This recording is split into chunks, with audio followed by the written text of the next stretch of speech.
చాలా different films చేసుకుంటూ వచ్చారు. మళ్ళీ ఇది ఆ వైబ్ కనిపిస్తుంది. సో మీరు చెప్పినప్పుడు ఎంత ఎక్సైట్ అయ్యారు నాని మీకు చెప్పినప్పుడు? లైక్ మీరు ఒకసారి ఎస్ఆర్ కళ్యాణ మండపం కంటే కే ర్యాంప్ డబుల్ ఇంపాక్ట్ ఉంటుందండి. I'm damn sure. చెప్తున్నాను కదా, మీరు K ramp is a vibing film. థియేటర్లో చాలా రోజుల తర్వాత ఇంత గట్టిగా నవ్వుకున్నాంరా అన్నంత ఫీలింగ్ ఇస్తుంది. And more of energy. మీరు ఇప్పుడే టీజర్లో గ్లిమ్స్లో మీకు ఒక ఎనర్జీ కనిపిస్తుంటుంది కదా, త్రూ అవుట్ 2 hours 10 minutes అదే ఎనర్జీ ఉంటుంది, ఎక్కడ మిస్ అవ్వలేదు. ఎస్ఆర్ కళ్యాణ మండపం కంటే డబుల్ ఇంపాక్ట్ ఉంటుంది.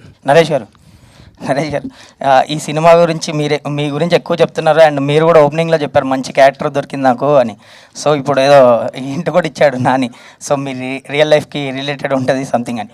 అండ్ లైక్ మీకు ఒక మీకు పెయిర్ ఉంది, సినిమాలో ఒక హీరోయిన్ కూడా ఉంది, ఒక ట్రాక్ ఉంది అని సో ఎలా ఉండబోతుంది? చిన్న గ్లిమ్స్ లాగా చెప్పండి, దాచారు కాబట్టి వీళ్ళు. ఇప్పుడు రియల్ లైఫ్లో చాలా ఆస్పెక్ట్స్ ఉంటాయి. ఆయన ఒక ఆస్పెక్ట్ తీసుకుని చెప్పాడు. అంటే బేసిక్గా ఏంటంటే, అంటే మీరు త్వరగా ట్రైలర్ వస్తే చూస్తారు. నేను జనరల్గా ఎప్పుడు బాగా బబ్లీగా ఉంటాను. బాగా I keep my self entertain, I entertain well. ఇంకా అంతకంటే ఈ క్యారెక్టర్ గురించి చెప్పకూడదు. రొమాన్స్ అనేది మన ఉంటుంది, అది that is a part of everybody, but only few talk అంతే.